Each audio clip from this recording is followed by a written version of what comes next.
Hello everyone, this is Savan, and today we are going to start our lastly yesterday's lecture. Today is 13/3/2026. It's about DC generator characteristics.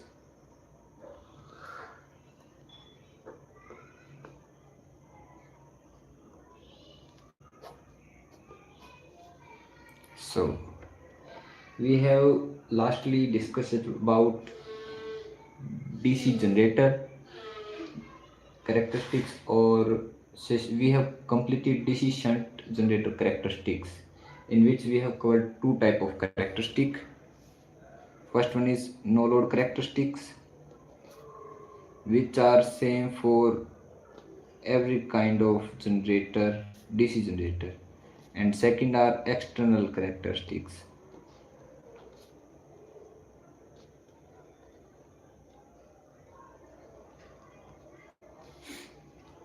So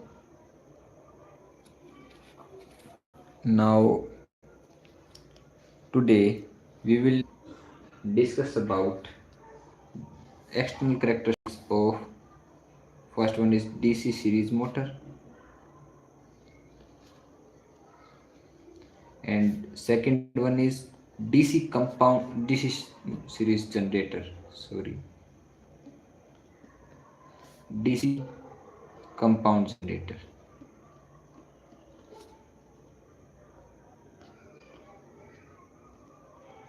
So what is DC series motor?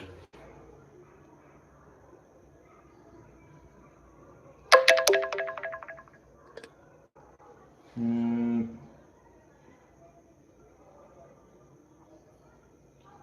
the motor having field winding and armature winding connected in series is basically a DC series motor. So this is the armature, this is field winding,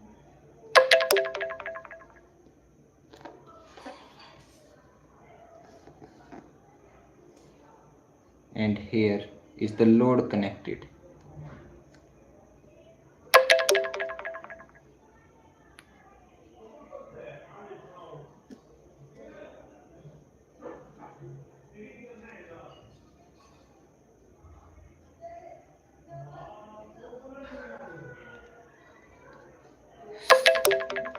So the load connected in parallel, and the voltage around it is V volt.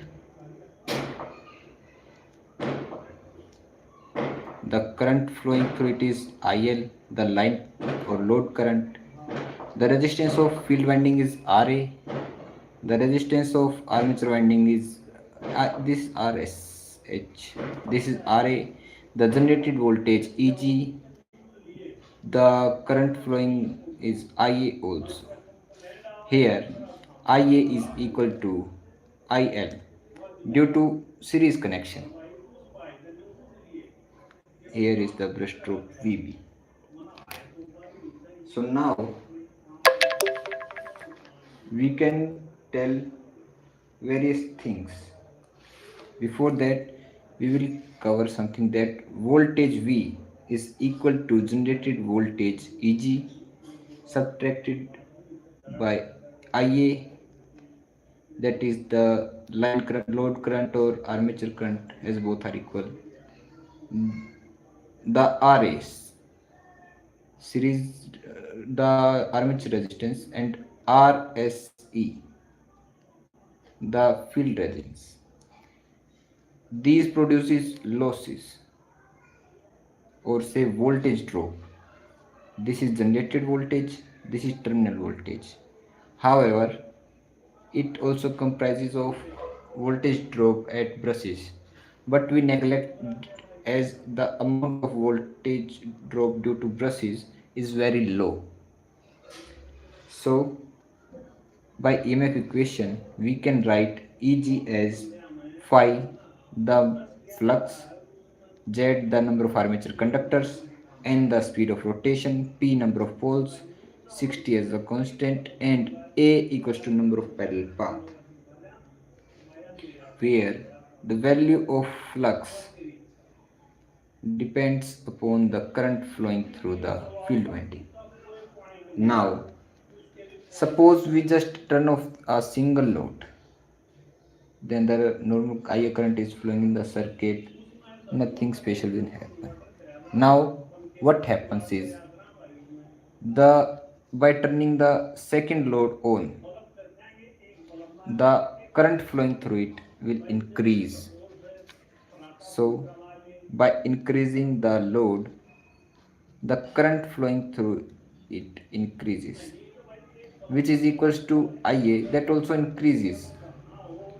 And by increasing IA, say this part, IA increases, the losses will, or I'll say simply, the voltage drop increases. So the by increasing this part will minimize and the terminal voltage V decreases. So this is one concept. Now the second concept. What happens? By increasing the load, IL increases, flux increases. As IA is the cause of production of flux, as the current flows through it, the flux will increase, and due to this reason, the increase of flux will also increase the amount of EMF generated. By Faraday's first law of electromagnetic induction, the more the flux changes or cut in a magnetic by a conductor, the more the EMF is induced in it. Now, by increasing the generated EMF, V will increase. As this increase, this will also increase. What will happen next? These are two cases. Now the third case. If we increase the load, the IA increase, due to which armature reaction AR also increases.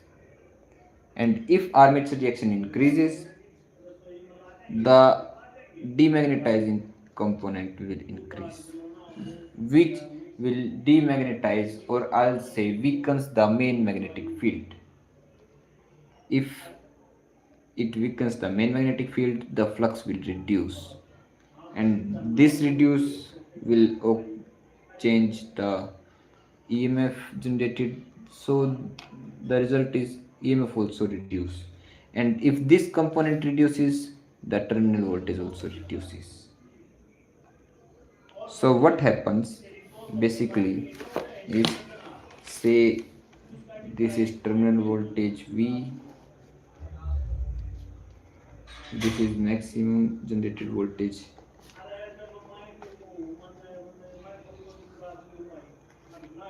this is current IA.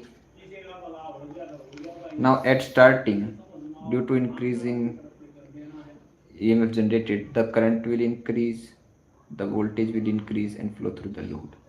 And at a point which we call breakdown point,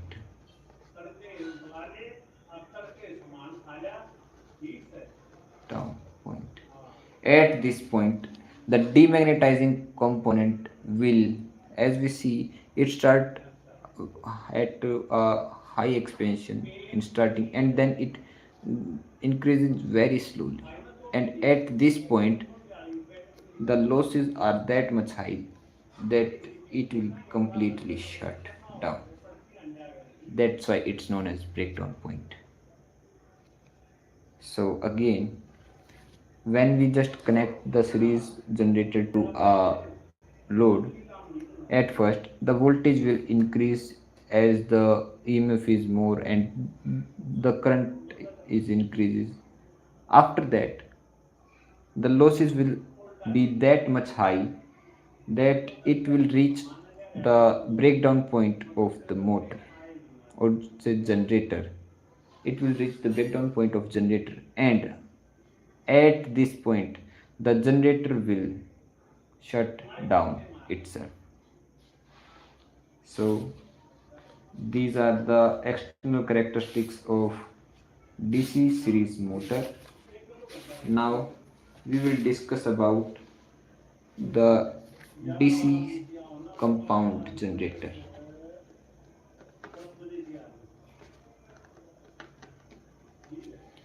So in DC compound generator, the external characteristics are depend upon the way the field winding support itself. As we know, there are just taking the short shunt case, short shunt winding. It is shunt field.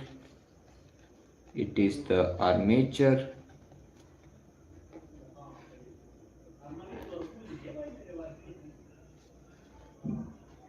This is shunt field.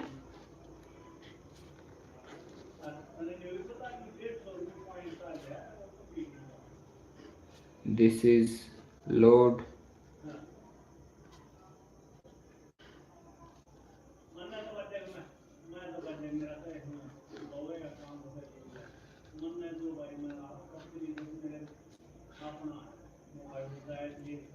Now this is load. The current flowing through it is IL. Here is IA. It is IF. It is ISE. It is RA, the shunt field resistance, the RA, the armature resistance, EG, the voltage generated or EMF generated, RSH, the shunt field resistance, and the voltage across the load will be V. So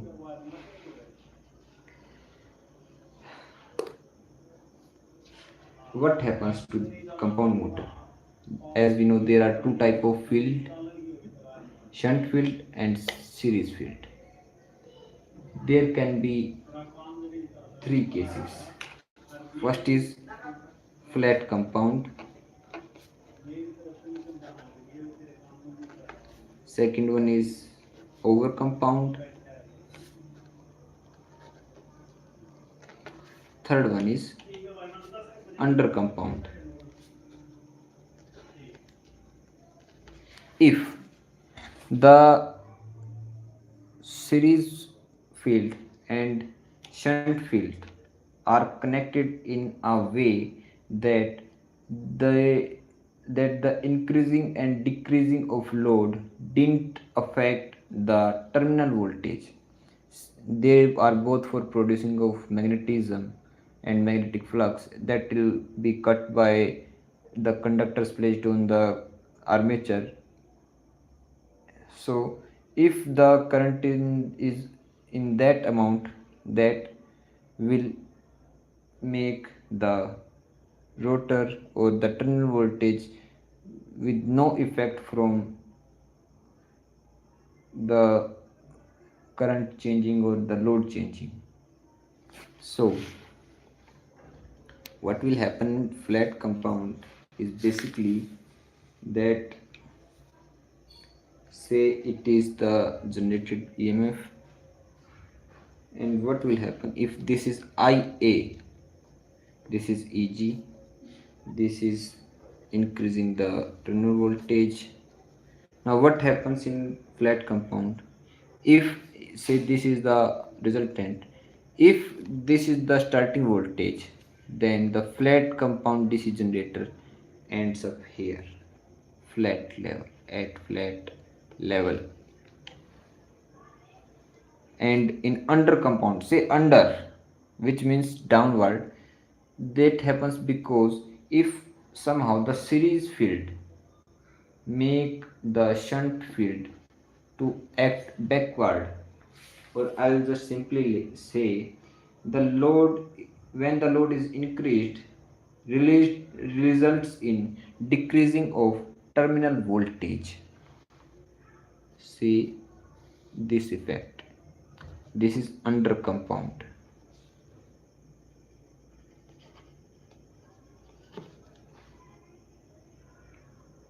Whenever the load is increased, that results in decreasing of terminal voltage. We have already discussed in series generator that how decreasing will act. By increasing the load, the current increases, the losses in the voltage drop acts, or the armature reaction will act. So that's all. And the third one is over compound. Say when both are connected in that way that the magnetism will increases, that the magnetism will increase, so that characteristic is over compound. The terminal voltage become higher than the generated voltage. And also it's very rare, but say that the flux of both the shunt and series field will mix up, and when the more flux will be cut by the conductors, more current will flow and more terminal voltage will be obtained. So these are the three characteristics of DC compound generator. I'll say external characteristics of DC compound generator.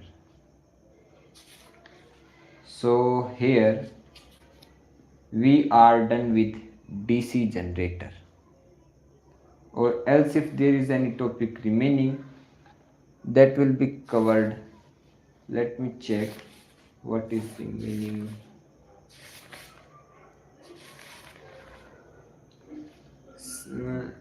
So I have to discuss a point that is about efficiency, which is an important point.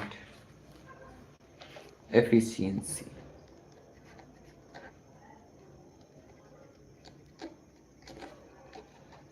That is simply output upon input. So what is efficiency? Efficiency is equals to output upon input. If I say that input equals to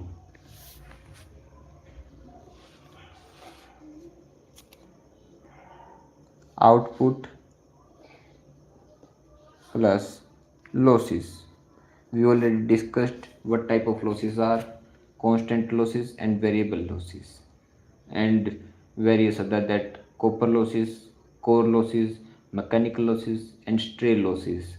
We discussed about them all. So we consist of all the losses here. Now I am able to write output upon output plus losses by this equation. Now can I just, if I'll represent output power by Vi, then I'll write Vi plus losses Pc for copper losses and Pi for iron losses. So what are copper losses? That is I square R. So I can also write efficiency as Vi upon Vi plus I square R plus Pi. So this is the efficiency, or if I'll say percent efficiency, it will be a multiplication of 100. Now at what point or at what condition the generator will produce maximum efficiency or maximum power? Condition for maximum efficiency. So it's a basic question. However, I know that we are not able to get through it, but I think I'll discuss it. So, when I say when did the maximum output occur, what we get is the point that the when the denominator of anything will be 0, then the fraction will already become infinity. I'll write it as if maximum efficiency, if I'll say I'll make this component n by d equal to 0, n by 0, then it will be infinity. So differentiating the denominator with respect to x, with respect to I,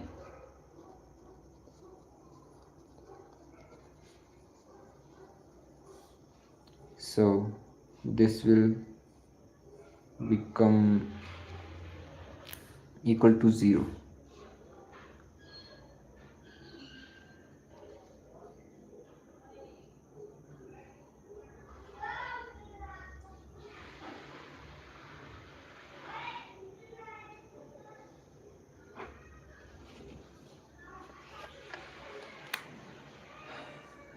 Now this results in the equation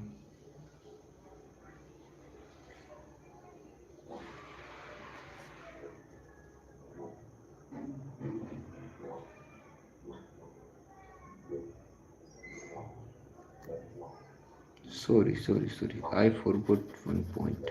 I'm sorry. Firstly, divide the whole equation by I, the current. So this will be V plus IR plus PI upon I, that is equals to 0. Now derivate, now d by dx, d by di of V, that component will be 0, that component will be R, and this will be I square upon R equal to 0. Now the minus sign will occur. R equals to Pi upon I square R equals to Pi. So what is I square R? That are copper or constant losses, and Pi are variable losses. So when the constant losses are equals to variable losses, maximum efficiency will occur.